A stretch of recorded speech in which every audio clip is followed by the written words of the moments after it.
6వ అధ్యాయం, మత్తయి సువార్త 6వ అధ్యాయం 5వ వచనం నుంచి 7వ వచనం వరకు మనం చదువుకుందాం. మరియు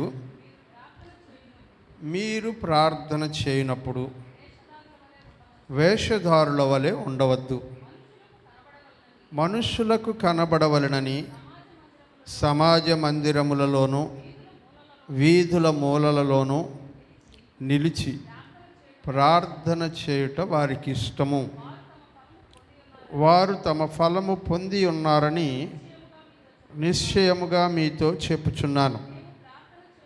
నీవు ప్రార్థన చేయనప్పుడు నీ గదిలోనికి వెళ్ళి తలుపు వేసి రహస్యమందున్న నీ తండ్రికి ప్రార్థన చేయుము. అప్పుడు రహస్యమందు చూచు నీ తండ్రి నీకు ప్రతిఫలమిచ్చును. మరియు మీరు ప్రార్థన చేయనప్పుడు అన్యజనుల వలె వ్యర్థమైన మాటలు వచింపవద్దు. విస్తరించి మాట్లాడుట వలన తమ మనవి వినబడునని వారు తలంచుచున్నారు. మీరు వారి వలె ఉండకూడదు. చాలు, ప్రార్థన చేసుకుందాం.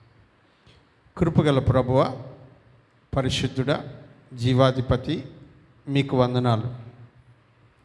ఈ ఉదయ సమయంలో మీ పరిశుద్ధ సన్నిధిలో మిమ్మల్ని ఘనపరచడానికి, ఆరాధించడానికి, మహిమపరచడానికి మీరు మాకు అనుగ్రహించిన ఈ చక్కటి సమయాన్ని బట్టి కృతజ్ఞతాస్తుతులు చెల్లిస్తున్నాను. మరి ప్రభువా, ఈ సమయంలో మీ పక్షముగా నేను నిలబడడానికి అల్పుడనైన నాకు మీరు అనుగ్రహించిన అవకాశం కొరకు వందనాలు. ఇక్కడ నేను నిలబడి ఉన్నప్పుడు నా భావోద్వేగములు, నా ఆలోచనలు, నా తలంపులు వెలుపలికి రాకుండా నన్ను మీ స్వాధీనంలో పెట్టుకొని మీరు ఏమి మాట్లాడాలని ఉద్దేశించారో దానిని మాత్రమే పలుకున్నట్లు సహాయము దయచేయండి. వింటున్న సంఘానికి వినగల చెవి, గ్రహించే మనస్సు, పాటించే జీవితాలను అనుగ్రహించమని యేసు నామములో ప్రార్థించి అడిగి వేడుకుంటున్నాము తండ్రి, ఆమేన్. ప్రియులారా, ప్రతివారము కూడా మనము పరిశుద్ధ గ్రంథములోని ప్రార్థనలు అనే అంశాన్ని ధ్యానం చేసుకుంటూ ఉన్నాం. పాత నిబంధన గ్రంథ ధ్యానాలు పూర్తయ్యాయి, కొత్త నిబంధన గ్రంథ ధ్యానాల ఉపోద్ఘాతం పూర్తయింది. మత్తయి సువార్తలో నుంచి ప్రార్థనలని మనం ధ్యానం చేసుకుంటూ ఉన్నాం. మత్తయి సువార్తలో మొత్తం 27 ప్రార్థనలు ఉన్నాయి. ఆ 27లో ఒక్క ప్రార్థనని గడిచినసారి నేను వాక్యం చెప్తున్నప్పుడు మనం ధ్యానం చేసుకున్నాం. ఇవాళ 2వ ప్రార్థనను గురించి మనం ధ్యానం చేసుకుంటూ ఉన్నాం. ఈ 2వ ప్రార్థన ముఖ్య ఉద్దేశం, ప్రార్థన అంశం ఏమిటి అనగా వేషధారుల ప్రార్థన. అంశం ఏంటంటే వేషధారుల ప్రార్థన. ప్రార్థన అందరము చేస్తున్నాం,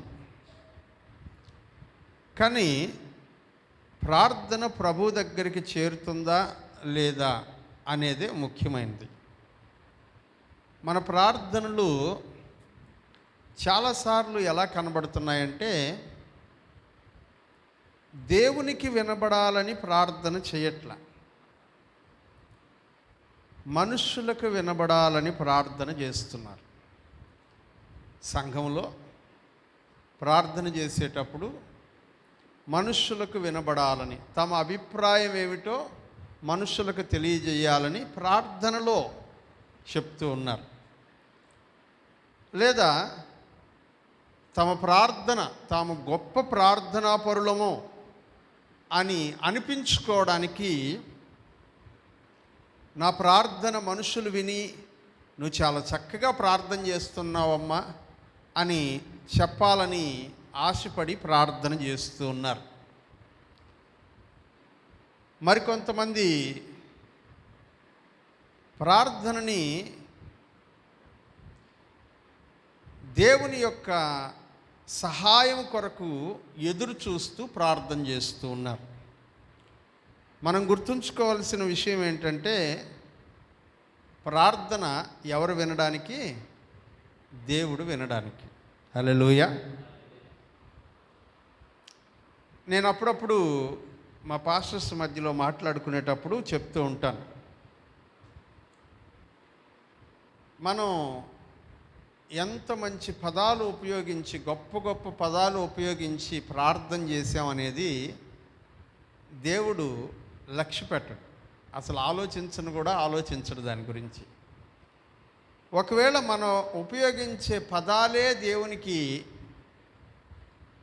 ముఖ్యమైనవైతే మోగవాడి ప్రార్థన దేవుడు ఎలా వింటాడు అని అడుగుతాను. చదువుకోని వాడు ఉంటాడు ఒకడు, వానికి భాషా ప్రావీణ్యత ఉండదు, వాని ప్రార్థన దేవుడు ఎలా వింటాడు ఒకవేళ మనం అనుకున్నది కరెక్ట్ అయితే? ఎందుకంటే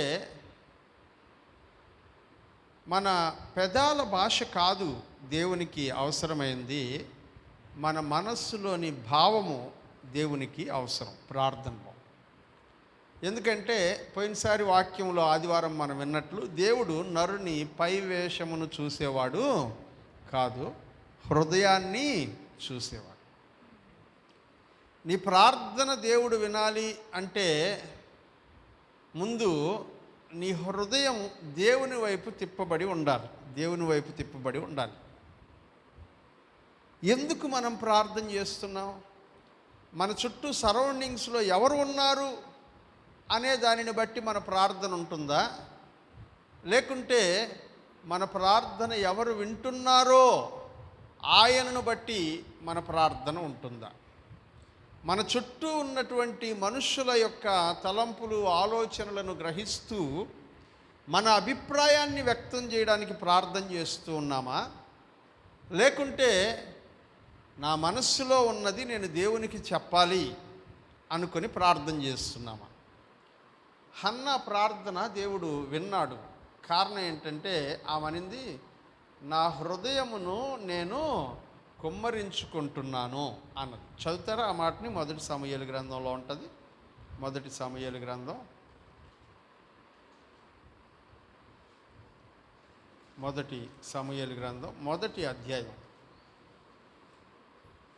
మొదటి అధ్యాయంలో ఆమె ప్రార్థనలో ఇలా చెప్తుంది.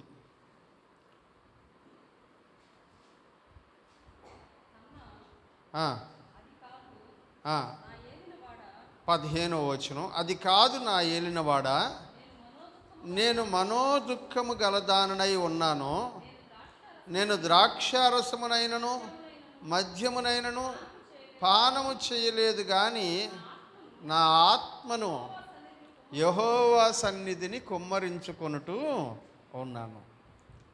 పక్కనోళ్ళు వింటే నేను చేసే ప్రార్థన, అయ్యో నాలో ఎంత పాపం ఉందా అని వాళ్ళందరూ గమనించి రేపటి నుంచి నన్ను తప్పుగా చూస్తారేమో అని అనుకుని భయపడి దేవుని సన్నిధిలో తమ పాపములు ఒప్పుకొననటువంటి ప్రజలు కొంతమంది ఉన్నారు. మనుషులకు భయపడి,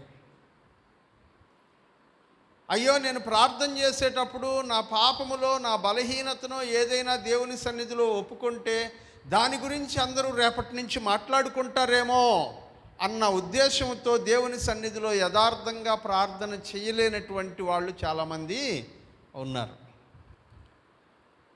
ప్రియులరా, దేవుని సన్నిధిలో మన ప్రార్థన హృదయపూర్వకమైనదై ఆత్మను క్రొమ్మరించుకునేటువంటి ప్రార్థన అయి ఉండాలి. ఆత్మను క్రొమ్మరించుకునేటువంటి ప్రార్థన అది హన్నా చేసింది.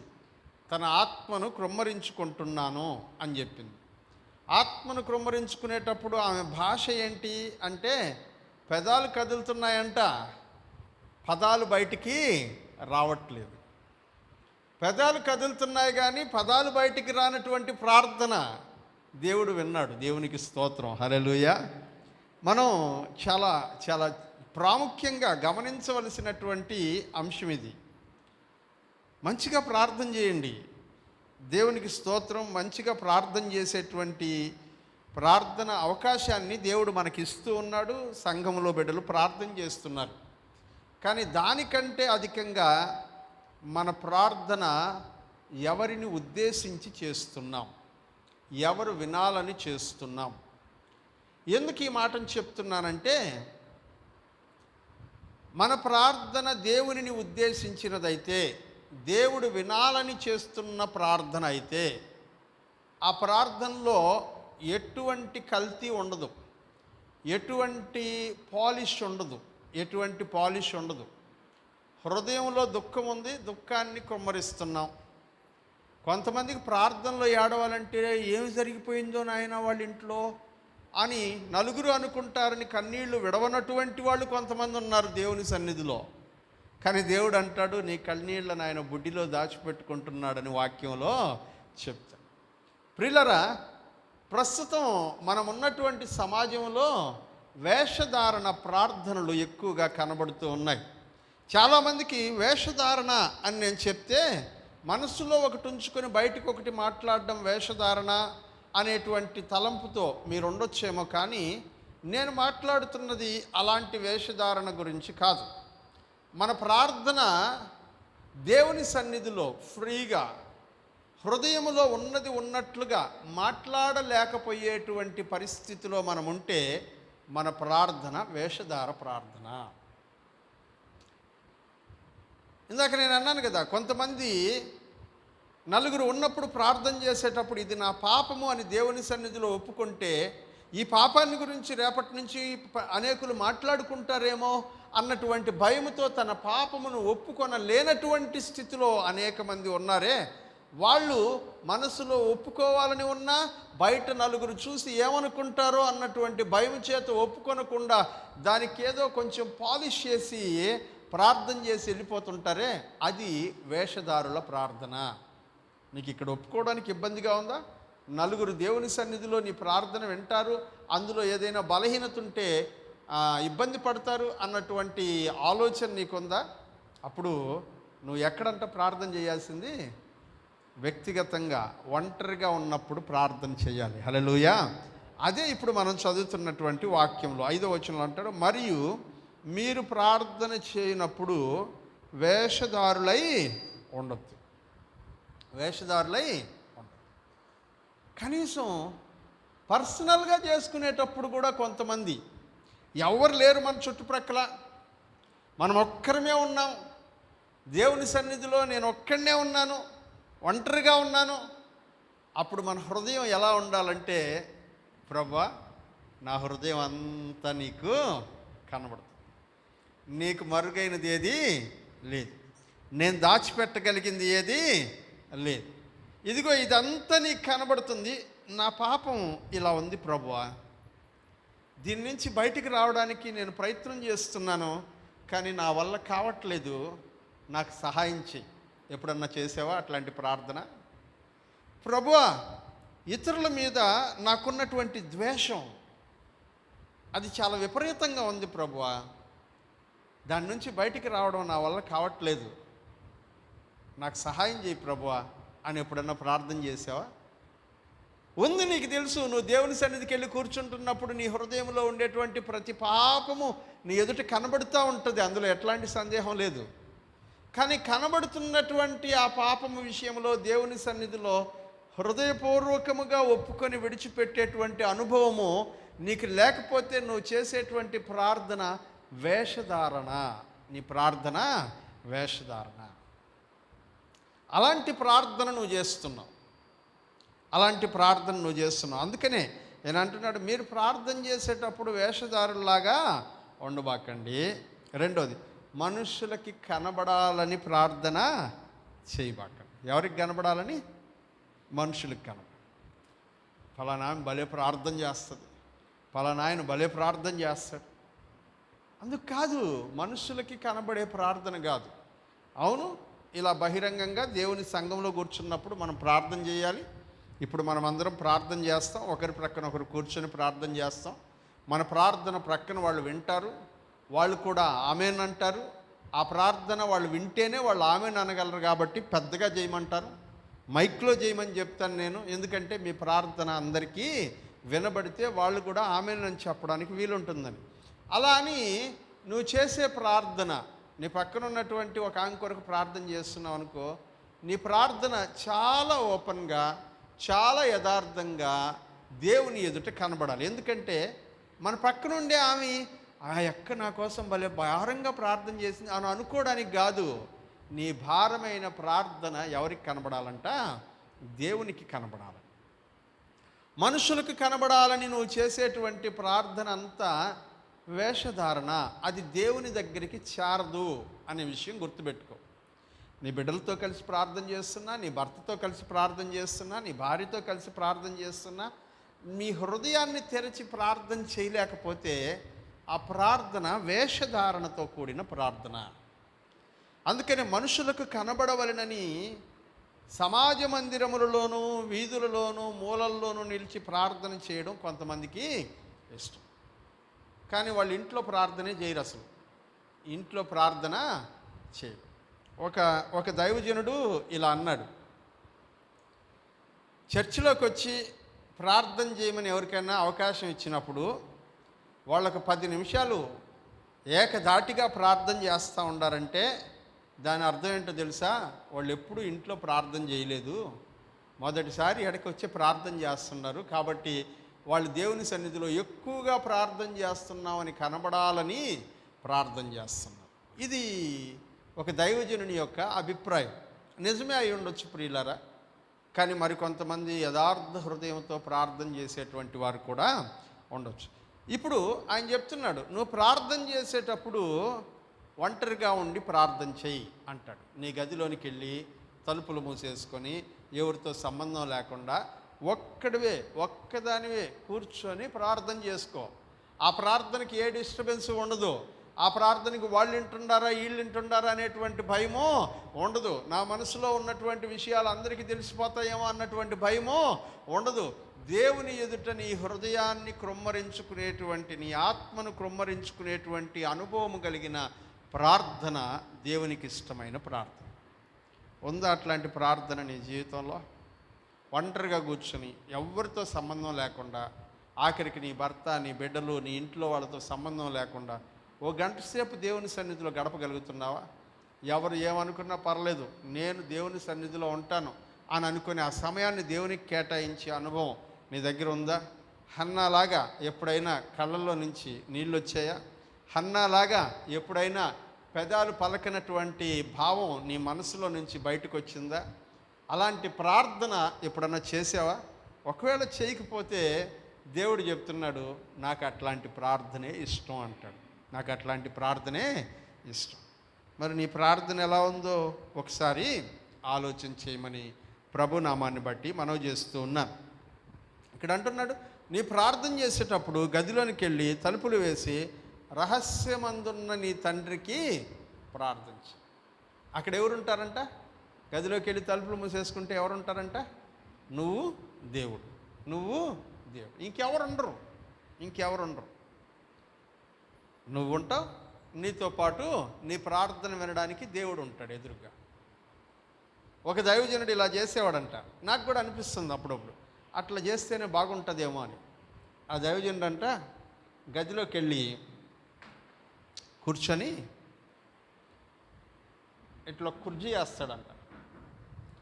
కుర్జీ వేసి కుర్జీ ఎదురుగా మోకాళ్ళు వేసి ప్రార్థన చేస్తాడంట. కుర్జీ ఎందుకు? ప్రభువా మీరు ఇక్కడ కూర్చోండి, నా ప్రార్థన మీరు వినండి, నా బాధ, నా సంతోషం, నా దుఃఖం, నా కన్నీళ్ళు, నాకు నువ్వు ఇచ్చినటువంటి దీవెనలన్నిటిని బట్టి నిన్ను స్తుతించే స్తుతులు, కృతజ్ఞత నిండినటువంటి హృదయంతో నేను మాట్లాడే మాటలు అన్నీ ఇక్కడ కూర్చొని వినయ్యా. నువ్వు వింటే నాకు సంతోషంగా ఉంటుంది. నువ్వు నాతో ఏం మాట్లాడబడలే, వినేసి వెళ్ళిపో అని ప్రార్థన చేస్తాడంట. హల్లెలూయా. ఒక దైవజనుడు తన యొక్క ప్రార్థనా జీవితాన్ని గురించి మాట్లాడుతూ అలా అన్నాడు. అప్పుడు ఎవరు ఉండరు, ఆ కుర్చీలో దేవుడు ఉంటాడు, ఈయన మోకాళ్ళొంగి ప్రార్థన చేస్తూ ఉంటాడు. ఇంకెవరికి సంబంధం లేని విషయం అది, తనకు దేవునికి మాత్రమే సంబంధించిన విషయం. ఇక్కడ ఆయన అంటున్నాడు, మీరు ప్రార్థన చేసినప్పుడు అనవసరమైన మాటలన్నీ పలుకుతూ ఉండబాకండి అంటాడు. అవునా? 6వ వచనం చదవండి. మీరు ప్రార్థన చేయనప్పుడు సారీ మా 7వ వచనం, 7వ వచనం. మీరు ప్రార్థన చేయనప్పుడు అన్యజనుల వలె ఏం చెప్పకూడదంట, అనవసరమైన మాటలన్నీ ప్రార్థనలో మాట్లాడబాకండి. అనవసరమైన మాటలన్నీ ప్రార్థనలో మాట్లాడబాకండి. కొంతమంది ప్రార్థన మొదలెడతారు, ఎక్కడో మొదలెడతారు, ఎక్కడికో వెళ్ళిపోద్ది, అసలు చేయాల్సిన సంగతి అస్సలు చేయరు. నేను చూస్తూ ఉంటాను కదా, కొంతమందిని ప్రార్థన చేయమని ప్రార్థనకు అవకాశం ఇస్తే అలా చేసేవాళ్ళు ఉన్నారు కొంతమంది. ఒకసారి మన గ్రామంలోనే ఒక చోట ప్రార్థన జరుగుతూ ఉంది. ఒక యవనస్తుడికి ప్రార్థన చేయడానికి అవకాశం ఇవ్వాలని నాతోటే నడిపిస్తున్నటువంటి సేవకుడు ఒక ఆయన, యవనస్తులు కదా వీళ్ళకి అవకాశం ఇద్దామని ఒక యవనస్తుడికి అవకాశం ఇచ్చాడు. తమ్ముడు నువ్వు ప్రార్థన చేయి అన్నాడు. 15 నిమిషాలు చేశాడు ఆ తమ్ముడు. 15 నిమిషాలు చేశాడు ప్రార్థన అంతా అయిపోయిన తర్వాత ఆ పాస్టర్ నన్ను అడిగాడు, అన్న ఏంటి అంతసేపు చేశాడు అబ్బాయి అని అడిగాడు. నువ్వే అడుగు అని చెప్పినాడు. పిలిచి, తమ్ముడు అంతసేపు ప్రార్థన చేస్తున్నావు ఏం తమ్ముడు, ఆదికాండం నుంచి ప్రకటన దాకా నీకు వచ్చిన వచనాలన్నీ చెప్తుండవు దాంట్లో అని అడిగితే, ఎప్పుడో ఒకసారన్నా నాకు అవకాశం వచ్చేది ప్రార్థన చేయడానికే, బాగా గట్టిగా చేయొద్దు, అందరు వినొద్దా నా ప్రార్థన. ఎవరినడానికి మన ప్రార్థన? దేవునికి స్తోత్రం. ఆయన ఇప్పుడు గొప్ప దైవజనుడు అయిపోయి ఉన్నాడు. దేవునికి స్తోత్రం కలుగును గాక. హల్లెలూయా. ఎందుకు ఈ మాట చెప్తున్నానంటే, మన ప్రార్థన ఆయన వినడానికే, ఆయన కోసమే. అనవసరమైన ప్రతి మాటను పలుకుతూ ఉండాల్సిన అవసరం లేదు. స్తోత్రం స్తోత్రం స్తోత్రం, స్తుతి స్తుతి స్తుతి. కృతజ్ఞత చెప్పడం ఎట్లా? రా మన ఇద్దరే ఎప్పుడు దా వచ్చి విన్య నాకు ఏదైనా హెల్ప్ చేస్తే విన్య దగ్గరికి వెళ్ళి థ్యాంక్ యూ విన్య అని చెప్తాం. Thank you thank you thank you thank you thank you thank you thank you thank you thank you అని చెప్తూనే ఉంటామా? విన్యాకు కూడా నా చేయని పడుతుంది ఫోన్ అంటది, అంతే కదా. మన కృతజ్ఞత హృదయపూర్వకమైనది అవ్వాలి. ఎన్నిసార్లు చెప్తున్నామనేది కాదు, హృదయంలో నుంచి ఎట్లాంటి ఎక్స్ప్రెషన్తో చెప్తున్నామనేదే ముఖ్యమైనది. Thank you thank you thank you, God bless you. కృతజ్ఞత మనం చెప్పేటప్పుడు ఎన్నిసార్లు కాదు ఎలా అనేది ముఖ్యమైనది. ఎలా చెప్తున్నాం మనం? మన హృదయం నిజంగా కృతజ్ఞత కలిగి ఉందా? దేవుణ్ణి స్తుతిస్తూ ఉందా? 1000 నోళ్లతో కీర్తించినా తీర్చలేము నీ రుణమును, విస్తార తైలము నీకిచ్చినా తీరునా నీ త్యాగము, నా జీవిత కాలమంతా ప్రకటించెదని నామము. ఎంత చక్కగా 1000 నోళ్లతో కీర్తించినా సరిపోదు. ఆ ఎక్స్ప్రెషన్ చాలా ఇంపార్టెంట్ కదా. విస్తార తైలం నీకు గిఫ్ట్గా ఇచ్చినా సరిపోదు. నేనేం చేస్తానో తెలుసా? నా జీవితాంతం నీ గురించి 10 మందికి చెప్తూ ఉంటా. దాన్ని వదిలేసి స్తోత్రం స్తోత్రం స్తోత్రం, స్తుతి స్తుతి స్తుతి, స్తోత్రం. ఇది కాదు మన ఎక్స్ప్రెషన్, ఇది కాదు మన హృదయంలో ఉండేటువంటి ఆలోచన, అది కాదు. ప్రభువా, చచ్చిపోవాల్సినోడిని నన్ను బ్రతికించావు, జీవితాంతం రుణపడి ఉంటానయ్యా నీకు.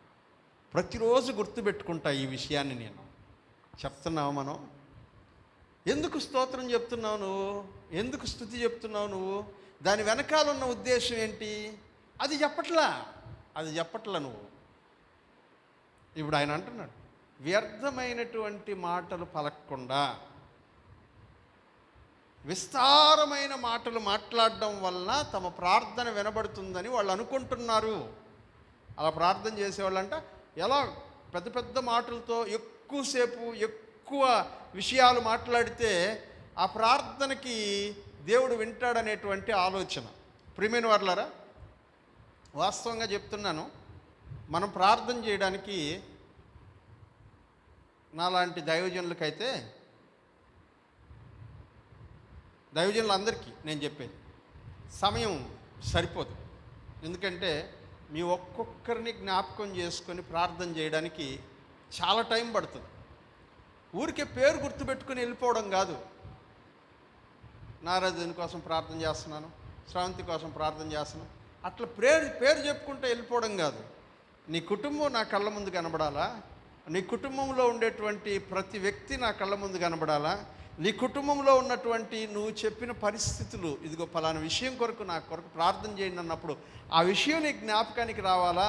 ప్రభువా, ఇదిగో వాళ్ళు ఈ విషయం కొరకు నన్ను అడిగారు, ప్రార్థన చేయమన్నారు, నేను చేస్తున్నాను, నువ్వు వాళ్ళకి సహాయం చేయి అని నువ్వు ఏ విషయాన్నైతే కోరుకుంటున్నావో దాన్ని నేను కూడా ఒక అభిలాషలాగా కోరుకొని ప్రార్థన చేయాలా.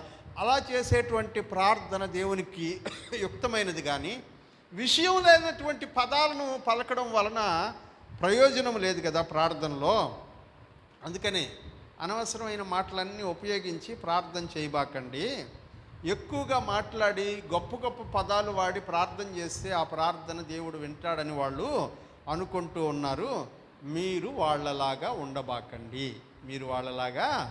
ఉండబాకండి. అప్పుడు యేసు ప్రభు శిష్యులు ఆయన అడిగారు, ప్రభువా, శిష్యులకి యోహాను ప్రార్థన చేయడం ఎట్లాగో నేర్పించాడు, మాకు కూడా ప్రార్థన చేయడం ఎట్లాగో నువ్వు నేర్పించు అని అంటే యేసు ప్రభు అప్పుడు పరలోక ప్రార్థన నేర్పించాడు. ఇప్పుడు మనం 8వ వచనం నుంచి ఉండే భాగంలో 8 నుంచి 15 వచనాల దాకా పరలోక ప్రార్థన అక్కడ రాయబడి ఉంది. ఆయన అంటున్నాడు 8వ వచనంలో, మీరు మీ తండ్రిని అడుగక మునిపే మీకు అక్కరగా ఉన్నవేమో ఆయనకు తెలియను, కాబట్టి మీరు ఇలా ప్రార్థన చేయండి. మనం ప్రార్థన చేయడానికి ముందే మనకేం కావాలో ఎవరికి తెలుసు అంట? దేవునికి తెలుసు. మనం మోకాళ్ళు అయిపోయేటప్పుడే ఈరోజు మనోడు ఇవన్నీ అడుగుతాడు అనే విషయం దేవునికి బాగా తెలుసు. ఆయన ఎదుటికి వెళ్ళినప్పుడు ఆయన ఏం చూస్తున్నాడంటే మనం ఎంత బాగా అడుగుతామా అని కాదు, ఆయన దగ్గర ఎంత యథార్థంగా ఉంటామో, ఎంత జెన్యూన్గా ఉంటామో అనేది దేవుడు చూస్తాడు. ప్రభువా, నాకు ఇది అవసరం ఉంది, నాకు పలానా ఇబ్బంది ఉంది, పలానా రకంగా నేను శోధించబడుతున్నాను, పలానా విషయంలో నేను శ్రమ పడుతున్నాను, పలానా విషయంలో నేను దుఃఖపడుతున్నాను, నాకు ఈ విషయంలో సహాయం చేయవా? చాలామందిని అడిగాను నేను సహాయం చేయమని, కానీ ఇప్పటిదాకా ఎవరు హెల్ప్ చేయలేదు. నేను నీ దగ్గరికే వచ్చి ఉండాల్సింది ఫస్ట్, కానీ ఇది నా పొరపాటే, నా మిస్టేకే. మనుషులే కదా, ఎవరో ఒకరు హెల్ప్ చేస్తారనుకుని అడిగేశాను, కానీ ఎవరు చేయలేదు ప్రభువా. ఇప్పుడు నువ్వు ఒక్కడే కదా నాకు హెల్ప్ చేయగలిగింది, చేస్తావా అని అడిగితే దేవునికి అంతకంటే సింపుల్ ప్రార్థన ఇంకేది, అంతకంటే ఆయన ఇష్టపడే ప్రార్థన ఇంకొకటి ఉండదు. అందుకనే ఆయన అంటున్నాడు, పరలోకమందున్న మా తండ్రి, నీ నామం పరిశుద్ధపరచబడునుగాక, నీ రాజ్యం వచ్చునుగాక, నీ చిత్తం పరలోకమందు ఎలాగో అలాగే భూమి మీదను జరుగునుగాక, మాకు కావలసిన భోజనం మాకు ఇవ్వు,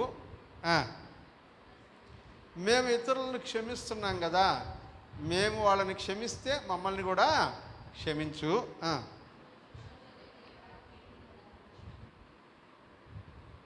చెప్పండి, మమ్మల్ని శోధనలోనికి తేబాకండి, కీడు నుంచి, మరి విపరీతమైన శోధనలు కీడు రాకుండా, ఎందుకంటే రాజ్యము బలము మహిమ నిరంతరము నీవే అంటున్నాడు. అవన్నీ నీవే, ఎప్పటికీ నీవే, ఎప్పటికీ స్తుతి నీకే, ఎప్పటికీ మహిమ నీకే, ఎప్పటికీ ఘనత నీకే. మా ప్రార్థన ఇది ప్రభువా, ఈరోజు కావాల్సింది ఇవ్వు, ఫలానా అవసరం ఉంది తీర్చు, కీడు రాకుండా కాపాడు, మేము ఇతరులను క్షమించేటువంటి మనసు మాకు. ఎంత సింపుల్ ప్రార్థన. మన ప్రార్థన చాలా స్పష్టమైనదిగా హృదయాన్ని కృమ్మరించేదిగా ఉండాలి కానీ పైన కవర్ వేసుకునేదిగా ఉండకూడదు, దాచిపెట్టుకునేదిగా ఉండకూడదు. ఎందుకంటే దేవుని వాక్యములు అంటాడు, తన పాపములను అతిక్రమములను దాచిపెట్టువాడు వర్ధిల్లడు, వాటిని ఒప్పుకొని విడిచిపెట్టువాడు కనికరమును పొందుతాడు. దాచిపెట్టుకునేవాడు అస్సలు డెవలపే కాడు. చాలామంది అనుకుంటుంటారు సీక్రెట్గా ఉండాలా, ఇది ఎవరికి తెలియకూడదు, రహస్యంగా ఉండాలి. అస్సలు వర్ధిల్లరాళ్ళు, వర్ధిల్లరు. దేవుని ఎదుట ఏమి రహస్యాలు, దేవుని సన్నిధిలో ఏమి రహస్యాలు, ఆయన ఎదుటే నువ్వు దాపరికం చేస్తే ఎవరి దగ్గర నువ్వు యథార్థంగా ఉండగలవో ఆలోచించు. తలలోంచండి ప్రియులారా, ప్రార్థన చేసుకుందాం. మన ప్రార్థన వేషధారణతో కూడిన ప్రార్థనగా ఉండకూడదు. నేను కొన్ని విషయాలు చెప్పాను. మనుషులు మన ప్రార్థనాపరులం అనేటువంటి విషయం అందరికీ కనబడ్డానికి మనం ప్రార్థన చేయకూడదు. మనము మంచి పదాలు ఉపయోగించి ప్రార్థన చేయడం వల్ల దేవుడు వింటాడని మనం ప్రార్థన చేయకూడదు.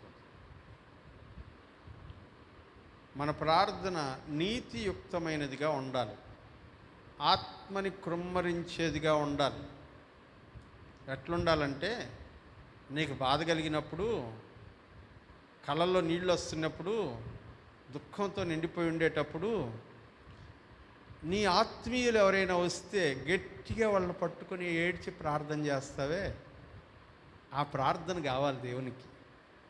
హృదయంలో ఉండే భారమంతా చెప్పేసుకుంటావే, ఆ ప్రార్థన కావాలి. ఓ మంచి ఫ్రెండో, ఒక అన్నదమ్ముడో, అక్క చెల్లిలో, మన సంఘంలో సహవాసంలో మనతో స్ట్రాంగ్గా ఉండేటువంటి వాళ్ళు ఎవరన్నా ఉంటే వాళ్ళ దగ్గర ఓపెన్గా అన్నీ చెప్తామే, అట్లాంటి ప్రార్థన కావాలి. కానీ అన్నిటినీ దాచిపెట్టుకునే ప్రార్థన కాదు దేవునికి కావాల్సింది.